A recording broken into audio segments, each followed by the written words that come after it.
ओम गुरुर्ब्रह्मा गुरुर्विष्णु गुरुर्देवो महेश्वरः गुरुरेव परं ब्रह्म तस्मै श्री गुरवे नमः। ओम संसारार्णवघोरे यत्कर्णधारस्वरूपकः नमोस्तु रामकृष्णाय तस्मै श्री गुरवे नमः। प्रीतिಯ ಬಂಧು ಬಾಂಧವರೇ, ಜಯತು ಜಯತು ರಾಮಕೃಷ್ಣ, ಜಯ ಭವ ಭಯ ಹಾರಿಹೇ. ಭವದ ಭಯವನ್ನು ಹರಣ ಮಾಡುವಂತಹ ಶ್ರೀರಾಮಕೃಷ್ಣರಿಗೆ ಜಯತು ಜಯತು.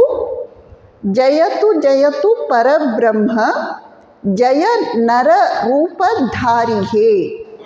ಪರಬ್ರಹ್ಮ ಸ್ವರೂಪಿಯಾದ ನರ ರೂಪಧಾರಿಯಾದ ಶ್ರೀ ರಾಮಕೃಷ್ಣರಿಗೆ ಜಯತು ಜಯತು. ಸ್ವಾಮಿ ವಿವೇಕಾನಂದರು ಶ್ರೀರಾಮಕೃಷ್ಣರನ್ನು ಸ್ತುತಿಸುತ್ತಾ ಒಂದು ಭಜನೆಯನ್ನು ರಚಿಸಿದ್ದಾರೆ, ಜಯ ನರದೇವ. ಅದರ ಮೊದಲನೇ ಸಾಲು ಶಕ್ತಿ ಸಮುದ್ರ ಸಮುದ್ಧ ತರಂಗಂ. ಪರಬ್ರಹ್ಮ ಎಂಬ ಶಕ್ತಿಯ ಸಮುದ್ರ, ಅಲ್ಲಿ ಮೇಲೆದ್ದು ಬಂದಂತಹ ಒಂದು ಮಹಾನ್ ತರಂಗ ಅಲೆ ಶ್ರೀರಾಮಕೃಷ್ಣರು. ಶಕ್ತಿ ಸಮುದ್ರ ಸಮುದ್ರ ತರಂಗಂ. ನಾವು ನೀವೆಲ್ಲ ಕೇವಲ ಬುದ್ಧಗಳು. ಅವತಾರರು ರಾಮ, ಕೃಷ್ಣ, ಬುದ್ಧ, ಶ್ರೀರಾಮಕೃಷ್ಣರು ಇವರೆಲ್ಲ ಪರಬ್ರಹ್ಮ ಸಮುದ್ರದಲ್ಲಿ ಮೇಲೆದ್ದು ಬಂದಂತಹ ವಿರಾಟ್ ಅಲೆಗಳು, ತರಂಗಗಳು. ನಾವು ನೀವು ಬುದ್ಧಗಳು ಸಮುದ್ರವನ್ನು ಅರ್ಥ ಮಾಡ್ಕೊಳ್ಳಿಕ್ಕೆ ಆಗಲ್ಲ. ಹಾಗೂ ಹೀಗೂ ಕಷ್ಟಪಟ್ಟು ಏನೋ ತರಂಗವನ್ನು ತಕ್ಕ ಮಟ್ಟಿಗಾದರೂ ಅರ್ಥ ಮಾಡ್ಕೊಳ್ಬಹುದು. ಆದ್ದರಿಂದ ನಮ್ಮ ಪಾಲಿಗೆ ಆ ತರಂಗವೇ ಸಮುದ್ರ. ಪರಬ್ರಹ್ಮನ ಅನಂತತೆಯನ್ನು, ಅಗಾಧತೆಯನ್ನು ನಾವು ಕಲ್ಪಿಸಿಕೊಳ್ಳಲಿಕ್ಕೆ ಆಗುವುದಿಲ್ಲ ಅನ್ನೋದನ್ನು ಈ ಕವನದ ಸಾಲಿನಲ್ಲಿ ಗುರುತಿಸಬಹುದು. ಶ್ರೀರಾಮಕೃಷ್ಣರು ಇದೇ ಅರ್ಥ ಬರುವ ಒಂದು ಹೋಲಿಕೆಯನ್ನು ವಚನ ವೇದದಲ್ಲಿ ಕೊಡ್ತಾರೆ. ಶ್ರೀರಾಮಕೃಷ್ಣರು ಹೇಳ್ತಾರೆ, ಒಂದು ಸಲ ಅರ್ಜುನ ಮತ್ತು ಕೃಷ್ಣ ವಾಕ್ ಮಾಡ್ತಾ ಹೋಗ್ತಾ ಇರ್ತಾರೆ. ಎದುರುಗಡೆ ಒಂದು ವಿಶಾಲವಾದ ನೇರಳೆ ಮರ ಇದೆ. ಆ ನೇರಳೆ ಮರದಲ್ಲಿ ಪ್ರತಿಯೊಂದು ಕೊಂಬೆ ಮೇಲೆ ಗೊಂಚಲು ಗೊಂಚಲು ರಾಶಿ ರಾಶಿ ನೇರಳೆ ಹಣ್ಣುಗಳೆಲ್ಲ ಬಿಟ್ಟಿವೆ. ಕೃಷ್ಣ ಅರ್ಜುನನಿಗೆ ಆ ನೇರಳೆ ಹಣ್ಣಿನ ಗೊಂಚಲುಗಳನ್ನು ತೋರಿಸ್ತಾ ಹೇಳ್ತಾನೆ, ನೋಡು ಅರ್ಜುನ, ಆ ಒಂದೊಂದು ನೇರಳೆ ಹಣ್ಣುಗಳಿವೆ ಅಲ್ಲ, ಅವು ಒಂದೊಂದು ಕೃಷ್ಣ. ಇನ್ನು ನೇರಳೆ ಹಣ್ಣಿನ ಗೊಂಚಲು ಅಂದರೆ ಎಷ್ಟು ಕೃಷ್ಣರು. ಒಂದು ಕೊಂಬೆಯಲ್ಲಿ ಎಷ್ಟೊಂದು ಗೊಂಚಲುಗಳು ಇರುತ್ತವೆ, ಇನ್ನು ಇಡೀ ವೃಕ್ಷದಲ್ಲಿ. ಏನು ತಾತ್ಪರ್ಯ?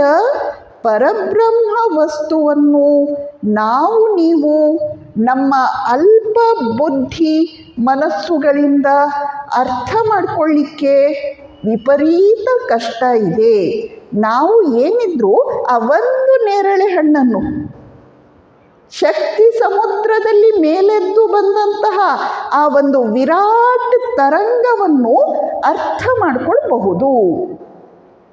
ಸ್ವಾಮಿ ವಿವೇಕಾನಂದರು ಇದಕ್ಕೆ ಯಾವ ಉದಾಹರಣೆಯನ್ನು ಕೊಡ್ತಾರಂದರೆ, ಪ್ರತಿಯೊಬ್ಬ ಮನುಷ್ಯ ನಿನ್ನ ದೇವರ ಕುರಿತ ಕಲ್ಪನೆ ಏನಪ್ಪ ಅಂತ ಕೇಳಿದರೆ ಒಬ್ಬ ಸರ್ವಶ್ರೇಷ್ಠ ಮನುಷ್ಯನನ್ನೇ ಹೇಳ್ತಾನೆ. ಒಂದು ನಾಯಿಯನ್ನು ಕೇಳಿ ನೋಡಿ, ನಿನ್ನ ಕಲ್ಪನೆಯಲ್ಲಿ ದೇವರು ಅಂದರೆ ಏನಪ್ಪ ಅಂತ. ಆ ನಾಯಿ ಹೇಳುತ್ತೆ, ಒಂದು ಬಲಿಷ್ಠ ನಾಯಿ. ಯಾವ ನಾಯಿ ತನ್ನ ಏರಿಯಾದೊಳಗೆ ಇನ್ನೊಬ್ಬ ನಾಯಿಯನ್ನು ಬಿಟ್ಕೊಡೋದಿಲ್ವೋ ಅಂಥ ಬಲಿಷ್ಠ ನಾಯಿ ನನ್ನ ಕಲ್ಪನೆಯ ದೇವರು. ಒಂದು ಹಸುವನ್ನು ಕೇಳಿ ನೋಡಿ. ಆ ಹಸು ಹೇಳುತ್ತೆ, ನನ್ನ ಕಲ್ಪನೆಯ ದೇವರು ಯಾರು ಅಂದರೆ ಬಲಿಷ್ಠವಾದ ಹಸು, ಹೆಚ್ಚು ಹಾಲು ಕೊಡುವ ಹಸು. ಹೀಗೆ ಮನುಷ್ಯರಾದ ನಾವು ದೇವರ ಕಲ್ಪನೆಯನ್ನು ಮನುಷ್ಯರಾಗಿ ಮಾತ್ರ ಮಾಡಬಲ್ಲೆವು. ಆದ್ದರಿಂದ ನಮಗೆ ನಮ್ಮ ದೇಶದಲ್ಲಿ ಪರಬ್ರಹ್ಮ ತತ್ವವನ್ನು ಕುರಿತು ಎಷ್ಟೇ ಚಿಂತನೆಗಳು ಇರಲಿ, ಎಷ್ಟೇ ಅತ್ಯುನ್ನತ ತತ್ವ ಸಾಕ್ಷಾತ್ಕಾರಗಳನ್ನು ಋಷಿ ಮಹರ್ಷಿಗಳು ನಮ್ಮ ಕಣ್ಮುಂದೆ ಇಟ್ಟಿರಲಿ, ನಮ್ಮ ದೇಶದ ಆಧ್ಯಾತ್ಮಿಕ ಪ್ರಜ್ಞೆ ಅಂತ ಹೇಳಿದಾಗ ಅದು ರಾಮನಾಮ. ನಮ್ಮ ದೇಶದ ಆಧ್ಯಾತ್ಮಿಕ ಪ್ರಜ್ಞೆ ರಾಮನಾಮ, ರಾಮನಾಮ. ನಮ್ಮ ದೇಶದ ಆಧ್ಯಾತ್ಮಿಕ ಪ್ರಜ್ಞೆ ಕೃಷ್ಣ ರೂಪ, ಕೃಷ್ಣ ರೂಪ. ಆದ್ದರಿಂದ ಬುದ್ಧಗಳಾದ ನಮಗೆ ತರಂಗವನ್ನಾದರೂ ಅರ್ಥ ಮಾಡಿಕೊಳ್ಳುವ ಪ್ರಯತ್ನವನ್ನು ಮಾಡಬಹುದು, ಮಾಡಬಲ್ಲೆವು. ಶಕ್ತಿ ಸಮುದ್ರ ಸಮುದ್ಧ ತರಂಗಂ. ಪರಬ್ರಹ್ಮ ಸಮುದ್ರ, ಅಲ್ಲಿ ಮೇಲೆದ್ದು ಬಂದಂತಹ ಒಂದು ವಿರಾಟ್ ಅಲೆ ಶ್ರೀರಾಮಕೃಷ್ಣರು. ಈಗ ಸಮುದ್ರದಲ್ಲಿ ತರಂಗ ಎದ್ದು ಬರಬೇಕಾದ್ರೆ ಗಾಳಿ ಬೀಸಬೇಕು. ಯಾವ ಗಾಳಿ ಅದು? ಸ್ವಾಮಿ ಪ್ರೇಮೇಶಾನಂದಜಿಯವರು ಅತ್ಯಂತ ಹೃದಯ ಸ್ಪರ್ಶಿಯಾಗಿ ಹೇಳ್ತಾರೆ, ಅರೂಪ ಶಾಯರೆ ಲೀಲಾ ಲಹರೆ. ಅರೂಪ ಸಾಗರದಲ್ಲಿ, ರೂಪವಿಲ್ಲದ ನಿರ್ಗುಣ ನಿರಾಕಾರ ಬ್ರಹ್ಮ ಸಾಗರದಲ್ಲಿ ಲೀಲೆ, ಭಗವಂತನ ಲೀಲೆ ಎಂಬ ಅಲೆಗಳು ಎದ್ದವು. ಯಾವಾಗ ಯಾವಾಗ ಗಾಳಿ ಬೀಸಿತೋ ಆವಾಗ. ಯಾವ ಗಾಳಿ? ಉಠಿಲೋ ಕರುಣಾ ಮೃದುಲ ವಾಯ್. ಕರುಣೆ, ಮಾನವತೆಯ ಕುರಿತು ಕರುಣೆ, ಮಾನವತೆಯ ಕುರಿತು ಪರಮ ಅನುಕಂಪೆ ಎಂಬ ಗಾಳಿ ಬ್ರಹ್ಮನ ಮನದಲ್ಲಿ ಉದಿಸಿದಾಗ ಅವತಾರ ಲೀಲೆ ಎಂಬ ಅಲೆ ಮೇಲೆದ್ದು ಬಂದಿತು. ಆದಿ ಅಂತಹೀನ್ ಅಖಂಡೇ ವಿಲೀನ್. ಪರಬ್ರಹ್ಮ ಹೇಗಿದ್ದಾನೆ? ಆದಿ ಇಲ್ಲ, ಅಂತ್ಯ ಇಲ್ಲ. ಆದಿ ಅಂತ್ಯಹೀನ್ ಅಖಂಡೇ ವಿಲೀನ್. ಸದಾ ಅಖಂಡದಲ್ಲಿ ಲೀನವಾಗಿ ತನ್ನ ಸ್ವರೂಪದಲ್ಲಿ ತಾನು ಪ್ರತಿಷ್ಠಿತನಾಗಿರುವ ಮಾಯಾಯ್ ಧರಿಲೆ ಮಾನವಕಾಯಿ. ಪ್ರತಿಷ್ಠಿತನಾಗಿರುವ ಪರಬ್ರಹ್ಮನು ಮಾಯೆಯ ನೆರವಿನಿಂದ ಮನುಷ್ಯ ಶರೀರವನ್ನು ಧರಿಸಿ ಬಂದ. ಶಕ್ತಿ ಸಮುದ್ರ ಸಮುದ್ಧ ತರಂಗಂ. ಸ್ವಾಮಿ ವಿವೇಕಾನಂದರು ಶ್ರೀರಾಮಕೃಷ್ಣರನ್ನು ಕುರಿತು ಹೇಳುವ ಕೆಲವು ವಾಕ್ಯಗಳನ್ನು ಗಮನಿಸಿದಾಗ ನಾವು ಬೆರಗಾಗಿ ಹೋಗ್ತೇವೆ. ಒಂದು ವಾಕ್ಯ ಬರುತ್ತೆ, ಈ ಅಸೀಮ ಅನಂತ ಭಾವವು, ಈ ಅಸೀಮ ಅನಂತ ಭಾವವು ಸನಾತನ ಶಾಸ್ತ್ರ ಮತ್ತು ಧರ್ಮಗಳಲ್ಲಿ ನಿಹಿತವಾಗಿದ್ದರೂ ಕೆಲವು ಕಾಲ ಮಾತ್ರ ಪ್ರಚ್ಛನ್ನವಾಗಿದ್ದ ಈ ಅಸೀಮ ಅನಂತ ಭಾವವು ಈ ನವಯುಗ ಅವತಾರನಿಂದ ಪುನರಾವಿಷ್ಕೃತವಾಗಿ ಪಾಂಚಜನ್ಯ ಸದೃಶ ಉಚ್ಚ ನಿನಾದದಿಂದ ಜಗತ್ತಿನಲ್ಲಿ ಘೋಷಿಸಲ್ಪಡುತ್ತೆ. ಇನ್ನೊಂದು ವಾಕ್ಯ, ಯಾವ ಶಕ್ತಿಯ ಉನ್ಮೇಷ ಮಾತ್ರದಿಂದಲೇ, ಉನ್ಮೇಷ ಅಂದರೆ ಕಣ್ರೆಪ್ಪೆ ಮಿಟುಕಿಸುವಷ್ಟರಲ್ಲಿ ದಿಗ್ದಿಗಂತ ವ್ಯಾಪಿಯಾದ ಪ್ರತಿಧ್ವನಿ ಮಾತ್ರದಿಂದ ಈ ಜಗತ್ತು ಜಾಗೃತವಾಗಿದೆಯೋ ಆ ಶಕ್ತಿಯ ಪೂರ್ಣತ್ವವನ್ನು ಭಾವಿಸು, ಅನುಭಾವಿಸು. ಸ್ವಾಮೀಜಿ ಶ್ರೀರಾಮಕೃಷ್ಣರ ಕುರಿತು ಹೇಳುವ ಮಾತುಗಳು ನಮ್ಮನ್ನು ಬೆರಗುಗೊಳಿಸುತ್ತವೆ. ಶ್ರೀರಾಮಕೃಷ್ಣರನ್ನು ನಾವು ಏನಂದರೆ ಏನೂ ತಿಳಿದುಕೊಂಡಿಲ್ಲ ಅಂತ ಅನ್ನಿಸಿಬಿಡುತ್ತೆ. ಸ್ವಾಮೀಜಿ ಇನ್ನೊಂದು ಕಡೆ ಹೇಳ್ತಾರೆ, ಅನಂತ ಆಧ್ಯಾತ್ಮಿಕ ಭಾವಗಳು ಅನಂತ ರೀತಿಯಲ್ಲಿ ಅಭಿವ್ಯಕ್ತಿ ಹೊಂದುವ ಸಾಮರ್ಥ್ಯವನ್ನು ಹೊಂದಿರುವೆ. ಅಂತಹ ಆ ಅನಂತ ಆಧ್ಯಾತ್ಮಿಕ ಭಾವಗಳ ಮೂರ್ತ ರೂಪವೇ ನಮ್ಮ ರಾಮಕೃಷ್ಣರು.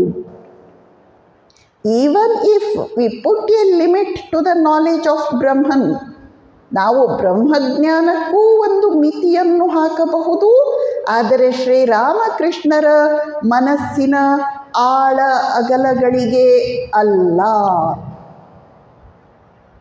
ಶ್ರೀರಾಮಕೃಷ್ಣರನ್ನು ಕುರಿತು ಸ್ವಾಮಿ ವಿವೇಕಾನಂದರು ಕೆಲವು ವಾಕ್ಯಗಳನ್ನು ಹೇಳ್ತಾರೆ.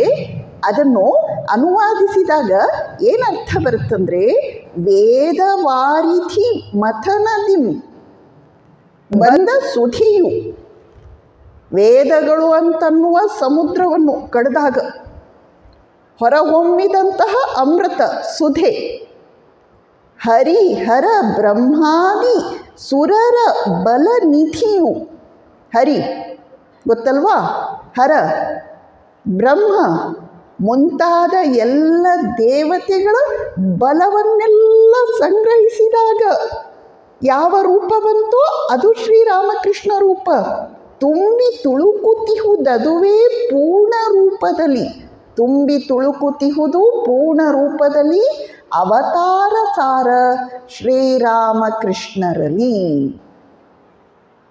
ಹೀಗೆ ಸ್ವಾಮಿ ವಿವೇಕಾನಂದರು ಈ ಶ್ರೀರಾಮಕೃಷ್ಣ ಎಂಬ ಶಕ್ತಿ ಸಮುದ್ರ ತರಂಗವನ್ನು ವ್ಯಾಖ್ಯಾನಿಸ್ತಾರೆ. ತಾತ್ಪರ್ಯ ಇಷ್ಟೇ, ಶ್ರೀರಾಮಕೃಷ್ಣರು ಅವತಾರ. ಅವತಾರ ತತ್ವವನ್ನು ಕುರಿತು ಕೃಷ್ಣ ಭಗವದ್ಗೀತೆಯಲ್ಲಿ ಏನಂತ ಹೇಳಿದ್ದಾನೆ? ಯದಾ ಯದಾ ಹಿ ಧರ್ಮಸ್ಯ ಗ್ಲಾನಿರ್ಭವತಿ ಭಾರತ, ಯಾವಾಗ ಯಾವಾಗ ಧರ್ಮದಲ್ಲಿ ಗ್ಲಾನಿ, ಗ್ಲಾನಿ ಅಂದರೆ ಇಳಿಮುಖತೆ, ಅವನತಿ ಅನ್ನೋದು ಬರುತ್ತೋ, ಅಭ್ಯುತ್ಥಾನಂ ಅಧರ್ಮಸ್ಯ ತದಾತ್ಮಾನಂ ಸೃಜಾಮ್ಯಹಂ, ಆಗ ನಾನು ಧರ್ಮವನ್ನು ಮೇಲಕ್ಕೆ ಎತ್ತಲಿಕ್ಕಾಗಿ ಅವತರಿಸಿ ಬರ್ತೇನೆ. ನಾನು ಆ ರೀತಿ ಅವತರಿಸಿ ಬಂದಾಗ ಏನು ಕೆಲಸ ಮಾಡ್ತೇನೆ? ಪರಿತ್ರಾಣಾಯ ಸಾಧೂನಾಂ, ನಾನು ಸಾಧುಗಳಿಗೆ ತ್ರಾಣವನ್ನು ಅಂದರೆ ಶಕ್ತಿಯನ್ನು ತುಂಬುತ್ತೇನೆ.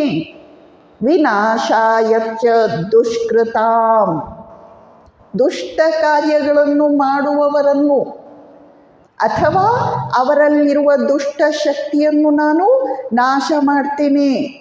ಮತ್ತೇನು ಕೆಲಸ ಮಾಡ್ತೇನೆ ನಾನು?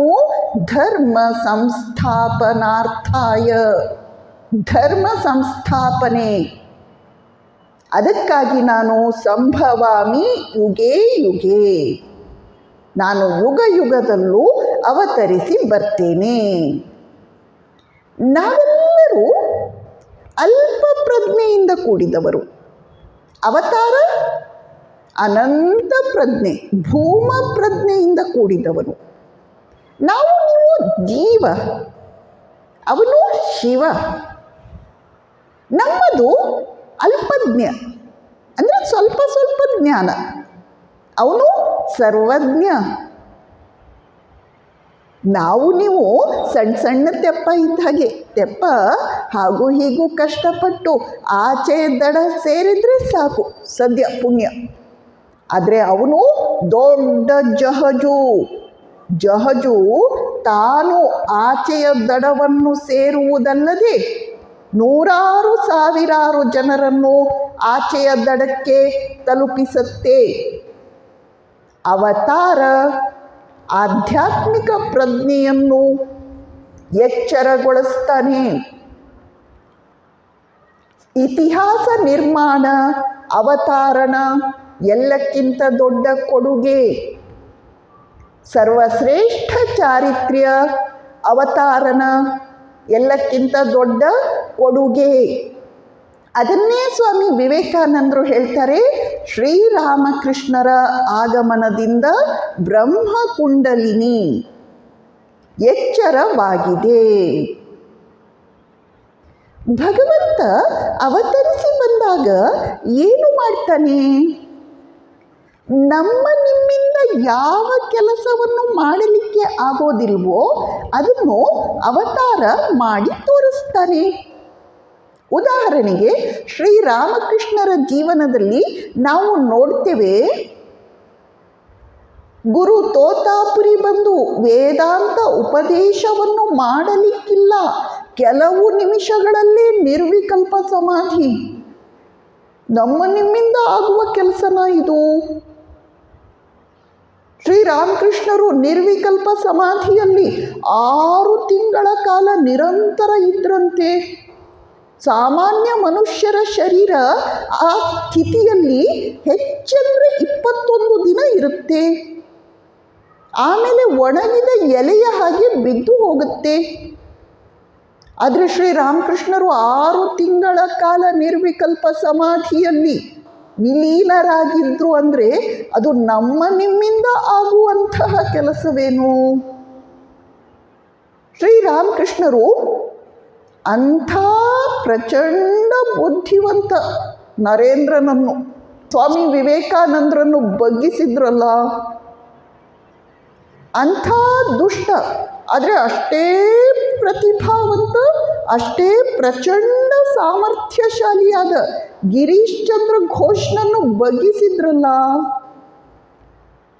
ನಮ್ಮ ನಿಮ್ಮಿಂದ ಆಗುವಂತಹ ಕೆಲಸನ ಇದು? ಆದ್ದರಿಂದ ಮನುಷ್ಯ ಮಾತ್ರರಿಂದ ಯಾವುದನ್ನು ಮಾಡಲಿಕ್ಕೆ ಆಗುವುದಿಲ್ಲವೋ ಅದನ್ನು ಅವತಾರ ತಾನು ಬಂದು ಮಾಡಿ ತೋರಿಸ್ತಾನೆ. ಅವತಾರನ ಮೊದಲನೆಯ ಕಾರ್ಯ. ಎರಡನೇದಾಗಿ ಅವತಾರ ಏನು ಮಾಡ್ತಾನೆ? ಪರಿತ್ರಾಣಾಯ ಸಾಧೂನಾಂ. ಏನಾಗುತ್ತೆ? ಯಾವಾಗ ಧರ್ಮ ಅನ್ನೋದು ಗ್ಲಾನಿಯನ್ನು ಹೊಂದುತ್ತಾ ಇರುತ್ತೋ ಆವಾಗಲೂ ಸಮಾಜದಲ್ಲಿ ಬಹಳಷ್ಟು ಒಳ್ಳೆಯ ಜನ, ಸಾತ್ವಿಕರು ಇದ್ದೇ ಇರ್ತಾರೆ. ಆದರೆ ಅವರಿಗೆ ಧೈರ್ಯ ಇರಲ್ಲ, ಅವ್ರಿಗೆ ಶಕ್ತಿ ಇರಲ್ಲ. ಆ ಸಂದರ್ಭದಲ್ಲಿ ಭಗವಂತ ಬಂದು ಆ ಸಜ್ಜನರಿಗೆಲ್ಲ ಧೈರ್ಯವನ್ನು, ತ್ರಾಣವನ್ನು, ಶಕ್ತಿಯನ್ನು ತುಂಬುತ್ತಾನೆ. ಶ್ರೀರಾಮಕೃಷ್ಣರ ಕಾಲದಲ್ಲಿ ಎಂತೆಂತಹ ವ್ಯಕ್ತಿಗಳು ಬಂದರು ಅನ್ನೋದನ್ನು ನೋಡಿದರೆ ನಾವು ಬೆರಗಾಗಿ ಹೋಗ್ತೀವಿ. ಕೇವಲ 180 ವರ್ಷ ಹಿಂದೆ ಇಂಥವರು ಬದುಕಿದ್ರ?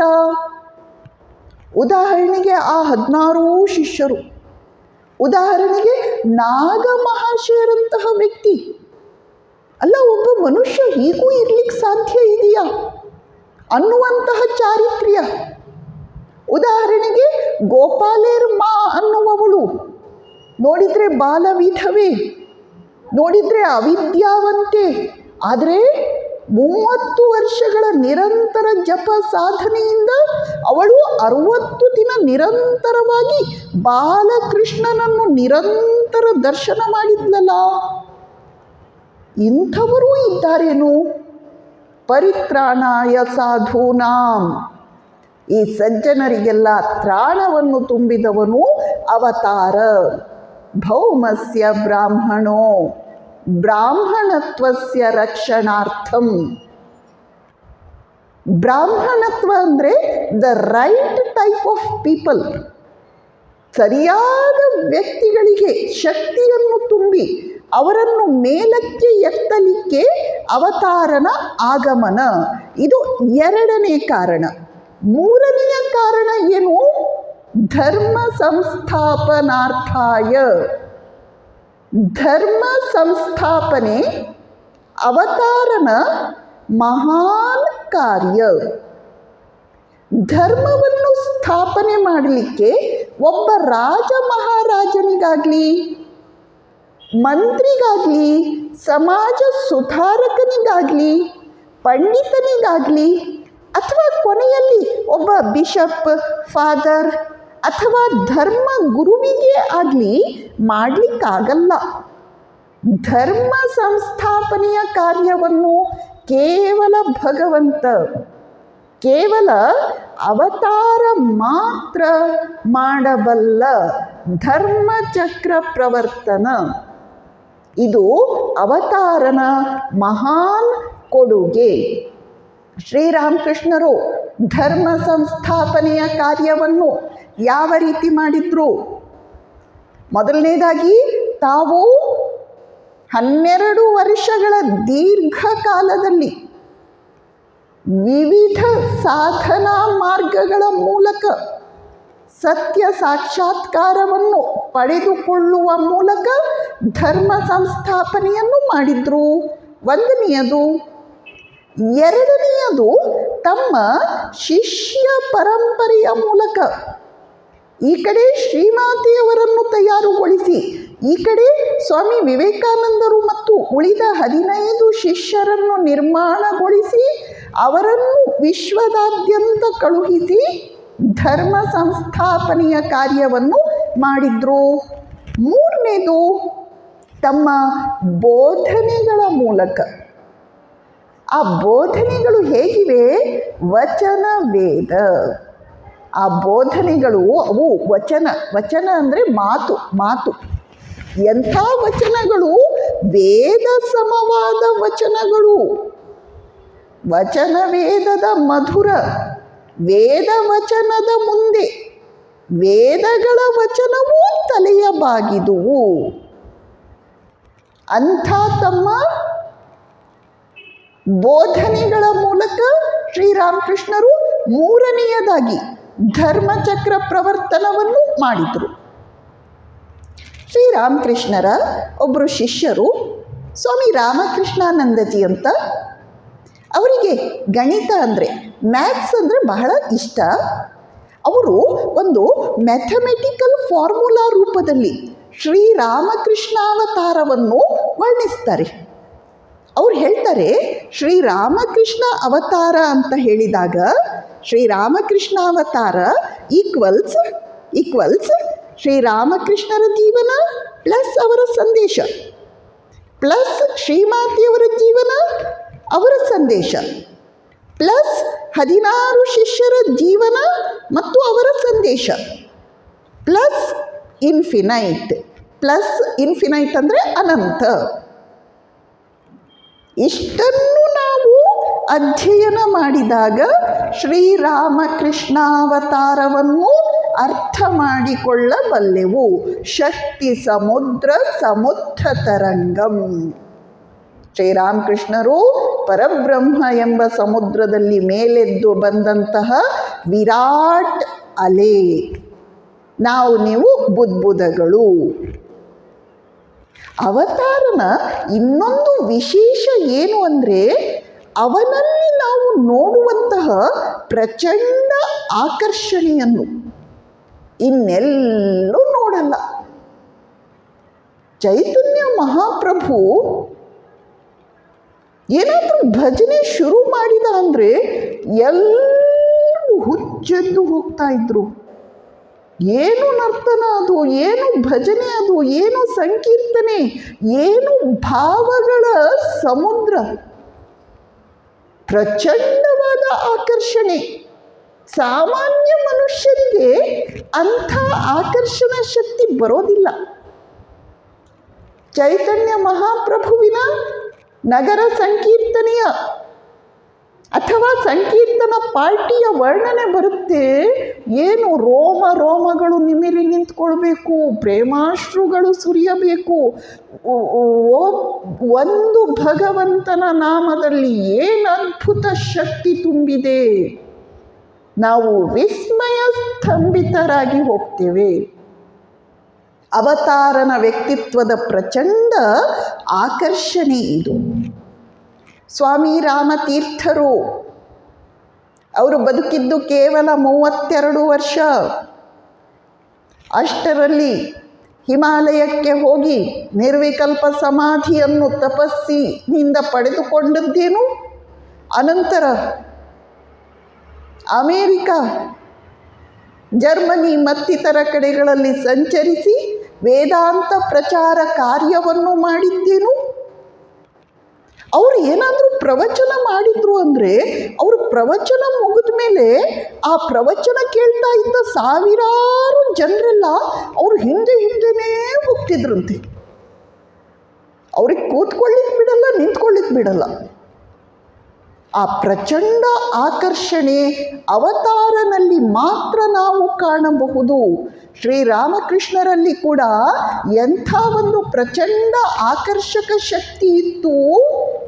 ಅವರು ಒಂದು ಜಾಗ ಬರುತ್ತೆ ಕಲ್ಕತ್ತಾದ ಆಚೆ ಫುಲುಯಿ ಶ್ಯಾಮ ಬಜಾರ್ ಅಂತ, ಅಲ್ಲಿ ಅವರು ಸಂಕೀರ್ತನೆಗೆ ಹೋದಾಗ 7 ದಿನ ರಾತ್ರಿ ನಿರಂತರ ಭಗವನ್ನಾಮ ಸಂಕೀರ್ತನೆ ಅಂತೆ. ಎಲ್ಲಿ ನೋಡಿದ್ರಲ್ಲಿ ಜನ ಅಂತೆ, ಮರಗಳ ಮೇಲೆ ಜನ, ದೂರದಲ್ಲಿ ಕಾಣೋ ಗೋಡೆಗಳ ಮೇಲೆಲ್ಲ ಜನ ಬಿಟ್ಟು ಇನ್ನೇನೂ ಕಾಣಿಸ್ತಿಲ್ವಂತೆ. ಭಗವಂತನ ಪ್ರಚಂಡ ಆಕರ್ಷಣೆ. ಮಾಸ್ಟರ್ ಮೊದಲನೇ ಸಲ ಶ್ರೀರಾಮಕೃಷ್ಣರನ್ನು ನೋಡಿದಾಗ ಯಾರನ್ನು ನೋಡಿದರೆ ಮತ್ತೆ ಮತ್ತೆ ನೋಡಬೇಕು ಅಂತ ಅನಿಸುತ್ತಾವೋ ಅಂಥ ಈ ಸೌಮ್ಯರು ಯಾರು ಅಂತ ಕೇಳಿಬಿಡ್ತಾನಲ್ಲ. ಅದು ಎಂಥ ಪ್ರಬಲ ಆಕರ್ಷಕ ಶಕ್ತಿ ಅವರಲ್ಲಿ ಇರಬೇಕು. ಶ್ರೀರಾಮಕೃಷ್ಣರು ದಕ್ಷಿಣೇಶ್ವರದಲ್ಲಿ ಪ್ರತಿದಿನ ತಮ್ಮ ಕೋಣೆಯಿಂದ ಗಂಗಾ ನದಿಗೆ ಸ್ನಾನಕ್ಕೆ ಹೋಗಬೇಕಾದ್ರೆ ಅಲ್ಲಿರುವ ಜನ ಎಲ್ಲ ಸಾಲಾಗಿ ನಿಂತು ಅವರನ್ನು ನೋಡ್ತಾ ಇದ್ರಂತೆ. ಯಾಕೆ? ಅಂಥ ತೇಜಸ್ಸು, ಅಂಥ ಆಕರ್ಷಣೆ. ದಿನ ಬೆಳಗಾದರೆ ನೋಡುವ ಒಬ್ಬ ಮನುಷ್ಯನನ್ನು ನೋಡಲಿಕ್ಕೆ ಮತ್ತೆ ಸಾಲಾಗಿ ನಿಂತ್ಕೊಳ್ಬೇಕಾ? ಅಂಥ ಪ್ರಬಲ ಆಕರ್ಷಣೆ ಅವತಾರನಲ್ಲಿ ನಾವು ನೋಡ್ತೇವೆ. ಅವತಾರನ ಆಗಮನದಿಂದ ಇತಿಹಾಸ ನಿರ್ಮಾಣ ಆಗತ್ತೆ. ಧರ್ಮ ಸಂಸ್ಥಾಪನಾರ್ಥಾಯ ಸಂಭವಾಮಿ ಯುಗೇ ಯುಗೇ. ಆದ್ದರಿಂದ ಅವತಾರನ ಸಹಾಯ ನಮ್ಮ ಆಧ್ಯಾತ್ಮಿಕ ಜೀವನದ ಉನ್ನತಿಗೆ ಬೇಕೇ ಬೇಕು. ಅವತಾರನೇ ಬೇಕು, ಅವತಾರನೇ ಸಾಕು. ಶ್ರೀರಾಮಕೃಷ್ಣರು ಹೇಳ್ತಾರೆ, ನಾವು ಗಂಗೆಯನ್ನು ನೋಡಿ ಪುಣ್ಯ ಪಡ್ಕೊಳ್ಬೇಕಾದ್ರೆ ಗಂಗೋತ್ರಿಯಿಂದ ಹಿಡಿದು ಗಂಗಾಸಾಗರದವರೆಗೆ ಹೋಗಬೇಕಾಗಿಲ್ಲ. ಕಾಶಿಯಲ್ಲೋ ಪ್ರಯಾಗದಲ್ಲೋ ಘಾಟಲ್ಲಿ ಇಳಿದು ಗಂಗೆಯನ್ನು ತಲೆ ಮೇಲೆ ಸಿಂಪಡಿಸಿಕೊಂಡ್ರೆ ಗಂಗೆಯ ದರ್ಶನ ಸ್ಪರ್ಶನದ ಪುಣ್ಯ ಸಿಗುತ್ತೆ. ಹಾಗೆಯೇ ಅವತಾರನನ್ನು ನೋಡಿದರೆ ಪರಬ್ರಹ್ಮನನ್ನೇ ನೋಡಿದ ಹಾಗೆ. ಶ್ರೀರಾಮಕೃಷ್ಣರು ಇನ್ನೊಂದು ಉದಾಹರಣೆ ಕೊಡ್ತಾರೆ. ನಾನು ನಿನ್ನನ್ನು ಮುಟ್ಟಬೇಕಾದ್ರೆ ತಲೆಯಿಂದ ಹಿಡಿದು ಪಾದದವರೆಗೇನು ಮುಟ್ಟಬೇಕಾಗಿಲ್ಲ, ಕೈಯನ್ನೋ ಭುಜವನ್ನೋ ಮುಟ್ಟಿದರೆ ಸಾಕು. ಹಾಗೆ ಅವತಾರನನ್ನು ನೋಡಿದರೆ ನಾವು ಪರಬ್ರಹ್ಮ ವಸ್ತುವನ್ನೇ ನೋಡಿದ ಹಾಗೆ. ಶಕ್ತಿ ಸಮುದ್ರ ಸಮುತ್ಥ ತರಂಗಂ.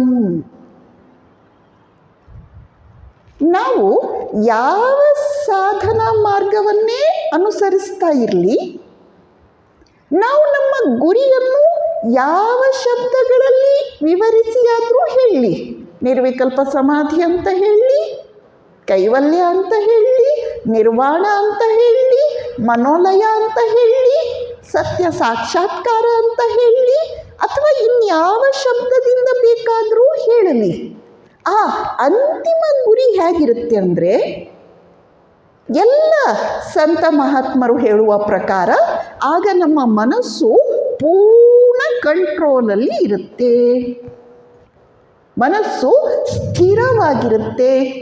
ಸ್ಟಿಲ್ನೆಸ್ ಆಫ್ ದಿ ಮೈಂಡ್, ಮನಸ್ಸು ಸ್ಥಿರವಾಗಿರುತ್ತೆ.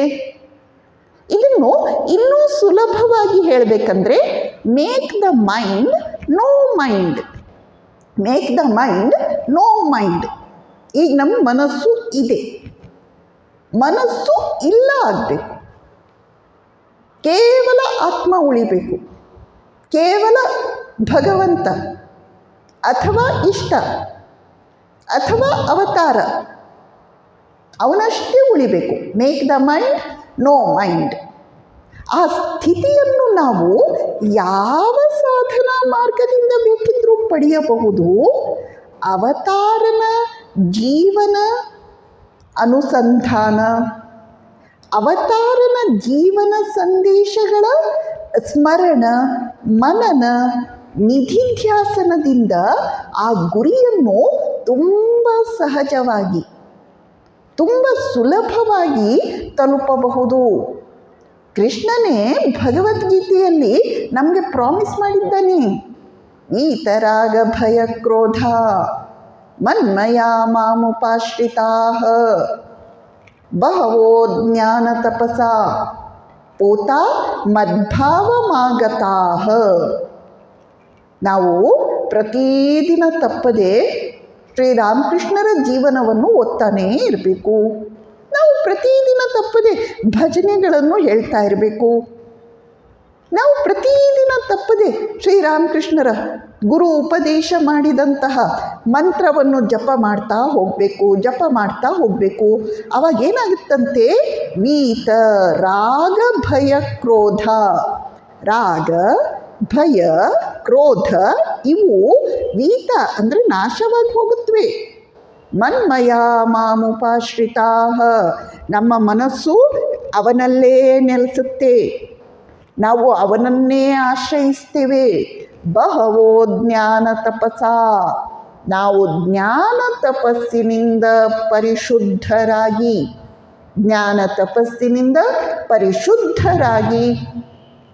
ಅವನ ಭಾವವನ್ನೇ ಪಡಿತೇವೆ. ಆಗ ನಮಗೆ ಪುನರ್ಜನ್ಮ ಇಲ್ಲ, ಜನ್ಮ ಮರಣ ಸಂಸಾರ ಚಕ್ರಕ್ಕೆ ಬರುವ ವ್ಯಥೆ ಕಷ್ಟ ಇಲ್ಲ. ಬಹವೋ ಜ್ಞಾನ ತಪಸಾ ಪೂತಾ ಮದ್ಭಾವಮಾಗತಾಃ, ನಾವು ಅವನ ಭಾವವನ್ನೇ, ಭಗವದ್ ಭಾವವನ್ನೇ ಹೀರಿಕೊಳ್ತೇವೆ, ಧರಿಸಿಕೊಳ್ತೇವೆ. ಕೃಷ್ಣ ಕಾನ್ಸಿಯಸ್ನೆಸ್ ಅಂದ್ರೇನು? ಕಾನ್ಸಿಯಸ್ನೆಸ್ ಅಂದರೆ ಚೈತನ್ಯ, ಪ್ರಜ್ಞೆ, ಸೋಕ್ಡ್ ಇನ್ ಕೃಷ್ಣ. ನಮ್ಮ ಪ್ರಜ್ಞೆ, ನಮ್ಮ ಚೈತನ್ಯ ಕೃಷ್ಣನಲ್ಲಿ, ರಾಮಕೃಷ್ಣರಲ್ಲಿ ಕರಗಿ ಹೋಗುವುದು. ಹೇಗೆ ಉಪ್ಪಿನ ಗೊಂಬೆ ಸಮುದ್ರದ ಆಳವನ್ನು ನೋಡ್ಲಿಕ್ಕೆ ಹೋಗಿ ಕೊನೆಗೆ ತಾನೇ ಕರಗಿ ಹೋಯಿತು, ಹಾಗೆ ಅದು ಕೃಷ್ಣ ಕಾನ್ಸಿಯಸ್ನೆಸ್, ಅದು ರಾಮಕೃಷ್ಣ ಕಾನ್ಸಿಯಸ್ನೆಸ್. ಬಹವೋ ಜ್ಞಾನ ತಪಸಾ ಪೂತಾ ಮದ್ಭಾವಮಾಗತಾಃ. ಆದ್ದರಿಂದ ಅವತಾರ ತತ್ವವನ್ನು ಸ್ವೀಕರಿಸಿ, ಅವತಾರನ ಜೀವನ ಸಂದೇಶಗಳ ಅಧ್ಯಯನ ಮಾಡೋದು, ಸ್ಟಡಿ ಮಾಡೋದು, ಭಜನೆ ಮಾಡೋದು, ಪಾರಾಯಣ ಮಾಡೋದು, ಜಪಧ್ಯಾನ ಮಾಡೋದು, ಅವತಾರನ ಸೇವೆಯನ್ನು ಮಾಡುವುದು, ತನ್ಮೂಲಕ ನಾವೆಲ್ಲ ಜ್ಞಾನ ತಪಸ್ಸನ್ನು ಮಾಡ್ತಿದ್ದೇವೆ. ಆ ಜ್ಞಾನ ತಪಸ್ಸಿನಿಂದ ನಾವು ಜನ್ಮ ಮರಣ ಸಂಸಾರ ಚಕ್ರ ಅನ್ನುವ ದುಃಖದಿಂದಲೇ ಪಾರಾಗ್ತೇವೆ. ನಾವು ಅವನ ಭಾವವನ್ನೇ ಪಡ್ಕೊಳ್ತೇವೆ. ಹೇಗೆ ಬುದ್ಬುದ ಅನ್ನೋದು ನಾಳೆ ಕರಗಿ ಅಥವಾ ಒಡೆದು ಅಲೆಯಲ್ಲೇ ಸೇರಿ ಹೋಗುತ್ತೆ. ನೀರಿನ ಗುಳ್ಳೆ ನೀರಿಂದ ಹುಟ್ಟಿ ಬಂದದ್ದು, ಸಮುದ್ರದ ಅಲೆಯಿಂದ ಹುಟ್ಟಿ ಬಂದದ್ದು, ಅದರ ಸಹಾಯದಿಂದಲೇ ಒಂದಿಷ್ಟು ಕಾಲ ಬದುಕ್ತಾ ಇರೋದು. ನಾಳೆ ಆ ಗುಳ್ಳೆ ಎಲ್ಲಿ ಹೋಗಿ ಸೇರುತ್ತೆ? ಅಲೆಯಲ್ಲೇ ಹೋಗಿ ಸೇರುತ್ತೆ. ಆದ್ದರಿಂದ ನಾವೆಲ್ಲ ಶಕ್ತಿ ಸಮುದ್ರ ಸಮುತ್ಥ ತರಂಗಂ, ಅಲ್ಲೇ ಲಯವಾಗಿ ಹೋಗುವೆವು. ಯಾವಾಗ? ಬಹವೋ ಜ್ಞಾನ ತಪಸಾ ಪೂತಾ ಮದ್ಭಾವಮಾಗತಾಃ. ಜ್ಞಾನ ತಪಸ್ಸಿನಿಂದ ಪರಿಶುದ್ಧರಾಗಿ ಅಥವಾ ಭಕ್ತಿ ತಪಸ್ಸಿನಿಂದ ಪರಿಶುದ್ಧರಾಗಿ ನಾವು ಅವನ ಭಾವವನ್ನೇ ತಾಳುತ್ತೇವೆ. ಶ್ರೀರಾಮಕೃಷ್ಣರು ಶಕ್ತಿ ಸಮುದ್ರ ಸಮುದ್ಧ ತರಂಗಂ ಅನ್ನೋದಕ್ಕೆ ಶ್ರೀರಾಮಕೃಷ್ಣ ವಚನ ವೇದದಲ್ಲಿ ಬಹಳಷ್ಟು ಮಾತುಗಳನ್ನು, ಘಟನೆಗಳನ್ನು ನೋಡ್ತೇವೆ ನಾವು. ಒಂದು ಘಟನೆಯನ್ನು ನಾವು ಈಗ ಆಲೋಚನೆ ಮಾಡೋಣ. ಶ್ರೀರಾಮಕೃಷ್ಣರು ಒಂದು ಸಲ ಕಲ್ಕತ್ತಕ್ಕೆ ಹೋಗಿದ್ದಾಗ ನಂದ ಬಸುವಿನ ಮನೆಗೆ ಹೋದರು. ಅಲ್ಲಿಂದ ಅವರು ಯೋಗಿನ್ಮಾಳ ಮನೆಗೆ ಹೋಗ್ತಾರೆ. ಅಲ್ಲಿಂದ ಗೋಲಾಪ್ಮ ಎಂಬ ಭಕ್ತಿಯ ಮನೆಗೆ ಹೋದರು. ಅವರ ಮನೆಯಲ್ಲಿ ಆತಿಥ್ಯವನ್ನು ಸ್ವೀಕರಿಸಿ ಬಾಗ್ ಬಜಾರ್ ಏರಿಯಾದಲ್ಲಿ ಇರುವಂತಹ ಬಲರಾಮ್ ಬೋಸನ ಮನೆಗೆ ಶ್ರೀರಾಮಕೃಷ್ಣರು ಮಾಸ್ಟರ್ ರಾತ್ರಿ ತಲುಪಿದ್ದಾರೆ. ಅವತ್ತು ರಾತ್ರಿ 10:15 ಗಂಟೆ ಶ್ರೀರಾಮಕೃಷ್ಣರು ಹಾಸಿಗೆಯ ಮೇಲೆ ಮಲಗಿಕೊಂಡಿದ್ದಾರೆ. ಮಾಸ್ಟರ್ ಮಹಾಶಯ ಶ್ರೀರಾಮಕೃಷ್ಣರ ಪಾದಗಳನ್ನು ಒತ್ತುತ್ತಾ ಇದ್ದಾನೆ. ಮಾಸ್ಟರ್ಗೆ ಅವತ್ತಿನ ದಿನ ಈಗ ತಾನೇ ಕೆಲವು ಗಂಟೆಗಳ ಮುಂಚೆ ಗೋಲಾಪ್ಮ ಮನೆಯಲ್ಲಿ ದೊರೆತ ಭಕ್ತಿ ಉಪಚಾರವನ್ನು ಕಂಡು ಮನಸ್ಸು ಕರಗಿ ಹೋಗಿದೆ. ಮಾಸ್ಟರ್ ಶ್ರೀರಾಮಕೃಷ್ಣರ ಪಾದಗಳನ್ನು ಒತ್ತುತ್ತಾ ಶ್ರೀರಾಮಕೃಷ್ಣರ ಹತ್ರ ಸಂಭಾಷಣೆಯಲ್ಲಿ ನಿರತನಾಗಿದ್ದಾನೆ. ಮಾಸ್ಟರ್ ಕೇಳ್ತಾನೆ, ಅವರ ಮನೆಯಲ್ಲಿ ಗೋಲಾಪ್ ಮನೆಯಲ್ಲಿ ಎಂಥ ಭಕ್ತಿ ಅವರದ್ದು. ಯೇಸು ಕ್ರಿಸ್ತನ ಜೀವನದಲ್ಲೂ ಇಂಥದ್ದೇ ಒಂದು ಘಟನೆ ನಡೆದಿತ್ತು. ಶ್ರೀರಾಮಕೃಷ್ಣರು ಕುತೂಹಲದಿಂದ ಕೇಳ್ತಾರೆ, ಏನದು, ಏನು ಘಟನೆ? ಮಾಸ್ಟರ್ ಹೇಳ್ತಾನೆ, ಯೇಸು ಕ್ರಿಸ್ತನಿಗೆ 2 ಶಿಷ್ಯರು ಇದ್ದರು, ಮೇರಿ ಮತ್ತು ಮಾರ್ಥ ಅಂತ. ಅವತ್ತು ಕ್ರಿಸ್ತ ಅವ್ರ ಮನೆಗೆ ಹೋಗಿದ್ದ. ಯಾವ ರೀತಿ ನೀವು ಗೋಲಾಪ್ ಮತ್ತು ಅವರ ತಂಗಿಯ ಮನೆಗೆ ಹೋದ್ರಲ್ಲ, ಆ ರೀತಿ ಮೇರಿ ಕ್ರಿಸ್ತನ ದರ್ಶನ ಮಾತ್ರದಿಂದ ಪ್ರೇಮ ವಿಭೋರಳಾಗಿ ಕಣ್ಣೀರು ಸುರಿಸ್ತಾ ಏನು ಸೇವೆ ಮಾಡಬೇಕು, ಏನು ಆತಿಥ್ಯ ಮಾಡಬೇಕು ಅದರ ಕಡೆ ಗಮನ ಕೊಡದೆ ಸುಮ್ಮನೆ ನಿಬ್ಬೆರಗಾಗಿ ಸ್ವಾಮಿಯನ್ನು ದರ್ಶಿಸ್ತಾ ಕುಳಿತು ಬಿಟ್ಲು ಗೋಲಾಪ್ ಮಾತ್ರ. ಅವಳ ತಂಗಿ ಮಾರ್ಥ ಅಡಿಗೆ ಮನೆಯಲ್ಲಿ ಒಬ್ಬಳೇ ಒದ್ದಾಡ್ತಾ ಕ್ರಿಸ್ತನ ಹತ್ತಿರ, ನೋಡು ನನ್ನ ಅಕ್ಕ ಏನು ಅನ್ಯಾಯ ಮಾಡ್ತಾ ಇದ್ದಾಳೆ, ನನ್ನೊಬ್ಬಳನ್ನೇ ಇಲ್ಲಿ ಕೆಲಸಕ್ಕೆ ಹಾಕಿ ತಾನು ಸುಖವಾಗಿ ಕುಳಿತಿದ್ದಾಳೆ ಅಂತ ದೂರಿದಾಗ ಯೇಸು ಕ್ರಿಸ್ತ ಮೇರಿಯನ್ನು ತನ್ನ ಕರುಣಾ ಕಟಾಕ್ಷದಿಂದ ದೃಷ್ಟಿಸ್ತಾ, ನಿನ್ನ ಅಕ್ಕ ಧನ್ಯೆ, ಮನುಷ್ಯ ಜೀವನದ ಏಕಮಾತ್ರ ಗುರಿಯನ್ನು ಅವಳು ಪಡೆದುಕೊಂಡಾಗಿದೆ ಅಂತ ಹೇಳ್ತಾನೆ. ಮಾಸ್ಟರ್ ಈ ಕಥೆಯನ್ನು ವಿವರಿಸಿ ಹೇಳ್ತಾನೆ.